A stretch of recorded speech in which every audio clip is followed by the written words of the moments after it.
साहब दल बदल कानून का जो है खुल्लम खुल्ला उल्लंघन किया जा रहा है। आज तक उन लोग पर दल बदल कानून के तहत कार्रवाई नहीं, उनकी सदस्यता नहीं समाप्त हुई और पुनः आज हम लोगों ने स्मारित करने का काम किया है।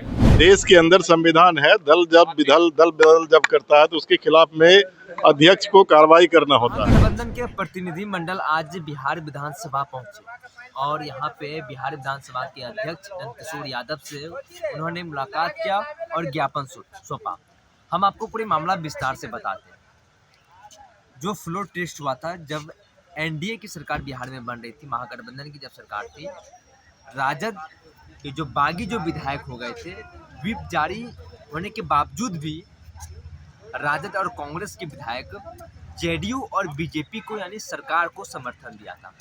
इसी कड़ी में दल बल कानून का उल्लंघन किया, ये विपक्ष के नेता कहते नजर आ रहे थे। तो उन्हीं संदर्भ में आज बिहार विधानसभा पहुंचे थे और जो विधायक 6 विधायक हैं उनकी सदस्यता रद्द करने को लेकर, क्योंकि दल बल जो 10वें अनुसूची में है संविधान के, उसका उन्होंने उल्लंघन किया है और ये भी आह्वान कर दिया है अगर उनकी सदस्यता रद्द नहीं होती है, जो सदन जो चलेगी उसमें हम लोग विरोध प्रदर्शन करेंगे विधानसभा के अंदर में। तो इसको लेकर तमाम जो बिहार विधानमंडल जो पहुंचे थे, जो विपक्ष के विधायक क्या कुछ कहते नजर आ रहे हैं तमाम उन विधायकों के, और अब्दुल बारी सिद्दीकी हैं, एक एक करके आप पूरे बयान। दल बदल किए और वो बजाबते पार्टी व्हिप का भी उल्लंघन किया और पार्टी में बिना इस्तीफा दिए वो जो है दूसरे दल का सदस्यता ग्रहण कर लिए और उस विधायक दल का वो सदस्य भी हो गया। तो इससे ज़्यादा स्पष्ट मतलब नहीं दिखेगा कहीं कि साहब दल बदल कानून का जो है खुल्लम खुल्ला उल्लंघन किया जा रहा है। हमारी पार्टी के तरफ से पहले भी माननीय अध्यक्ष बिहार विधानसभा को स्मार दिया गया था, पत्र दिया गया था। उन्होंने आज फिर हम लोग जो है डेलीगेशन के रूप में उनसे मिले और उन्होंने बताया कि हमने अग्रतर कार्रवाई के लिए जो है बढ़ाया है, नोटिस भेजा है, मगर नोटिस का जवाब अब तक नहीं आया है। तो हमारा कहना है कि जस्टिस डिलेड जस्टिस डिनाइड। तो अगर जस्टिस देने में अगर लेट होगा तो इसका मतलब तो फिर अनुशासनहीनता जो है बढ़ती जाएगी और जो कानून बना हुआ है उसको अंगूठा दिखाएगा लोग। तो हम लोगों ने पुनः अनुरोध किया है, हमारे साथ चीफ व्हिप हैं शाहीन साहब, फिर भाई वीरेंद्र जी, फिर रणविजय साहू जी, माले के और सीपीआई के सब लोग, हम लोग डेलीगेशन में गए थे।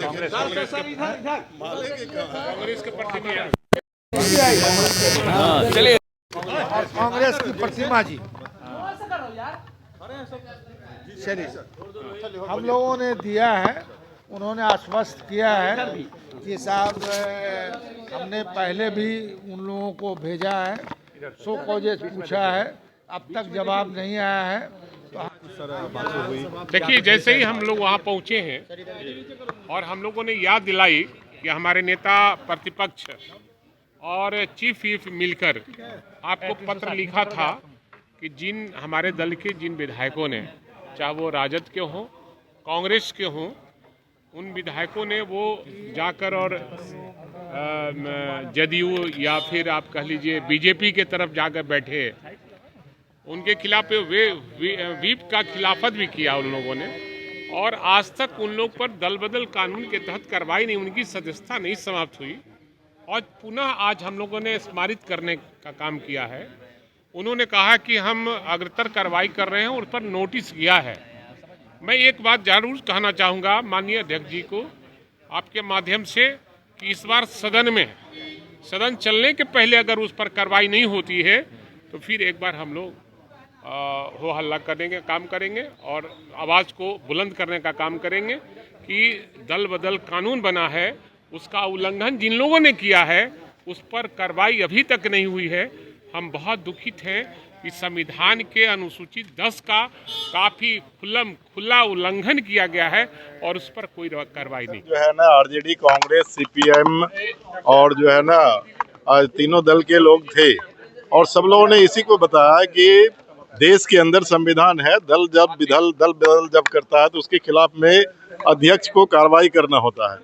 लेकिन 1 साल हो गया, बिहार विधानसभा देश का ये पहला सदन होगा जहां 1 साल तक दल बदल करने वालों पर कार्रवाई नहीं किया है और बार बार स्मारित किया गया। अभी उन्होंने अध्यक्ष महोदय ने बताया है कि नोटिस किया, नोटिस का जवाब आने के बाद हम कार्रवाई करेंगे। लेकिन मेरा मानना है कि कार्रवाई कब करेंगे? अब तो सिर्फ नवंबर तक कितना दिन बचा है, लगभग 10 महीना बचा है। 10 महीने के बाद चुनाव हो जाएगा। तो ऐसा ना हो कि आप नोटिस करते करते जवाब देखते देखते आप टाल करके वहां पहुंचा दीजिए कि फिर चुनाव आ जाए, तो फिर आपके नोटिस का भी कोई मतलब नहीं रहेगा। इसलिए मैं मांग करता हूं कि अविलंब देश के संविधान की रक्षा की जाए। कानून में जो संवैधानिक बात जो लिखी हुई है कि जिन लोगों ने दल बदल किया है उनके खिलाफ कार्रवाई का प्रावधान है, उसके तहत कार्रवाई होना ही संविधान की रक्षा होगा। से कि भाई प्रगति यात्रा उनका है कि बिहार की जो दुर्गति है उसकी वो चर्चा करने जा रहे हैं। क्या चर्चा करेंगे? बिहार 18 साल से 19 साल से मुख्यमंत्री जी के हाथों में है। आज बिहार तमाम पैरामीटर पे सबसे पिछड़ा हुआ है। यहाँ सबसे गरीबी, सबसे अशिक्षा, सबसे बदहाली, सबसे ज़्यादा पलायन, सबसे ज़्यादा अपराध सारी है यहाँ। तो कौन सी प्रगति रिपोर्ट वो पेश कर पाएंगे? दुर्गति रिपोर्ट ही देना होगा, क्योंकि भारत सरकार का ही आंकड़ा तमाम चीज़ों पे बता रहा है कि बिहार की स्थिति क्या है। तो अब नीतीश कुमार जी को श्री कृष्ण जी का वक्तव्य है कि हर इंसान अपना एक दायित्व और एक कर्म, एक उद्देश्य लेकर के आता है। जब उद्देश्य पूरा हो जाए तो इंसान को वहाँ छोड़ करके नई पीढ़ी को जिम्मेदारी देना चाहिए, वरना धरती पे असंतुलन पैदा होता है।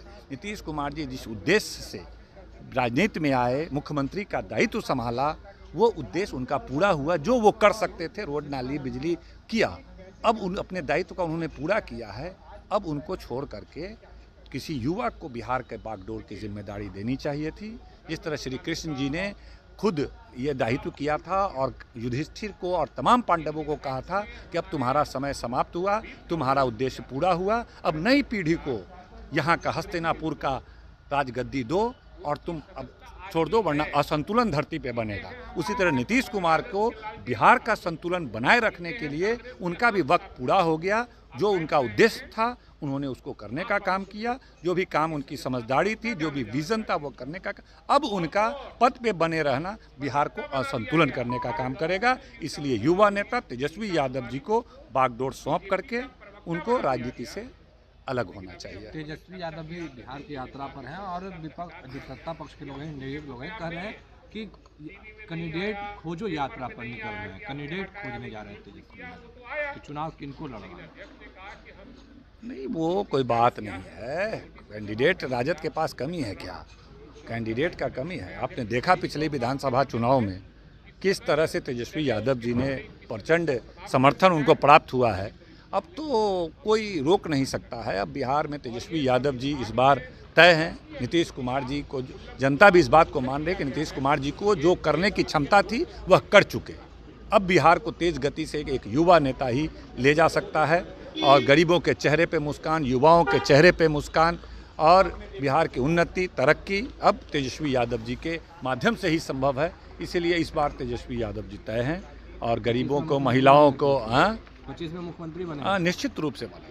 तो आपने सीधे तौर पर पूरे बातों को सुना। ये मामला आप समझ सकते हैं कि बिहार विधानसभा में जब फ्लोर टेस्ट था, जब विपक्ष के विधायक, कांग्रेस के और राजद के विधायक, 6 विधायक व्हिप जारी होने के बाद भी वो सत्ता पक्ष यानी सरकार को समर्थन किया था।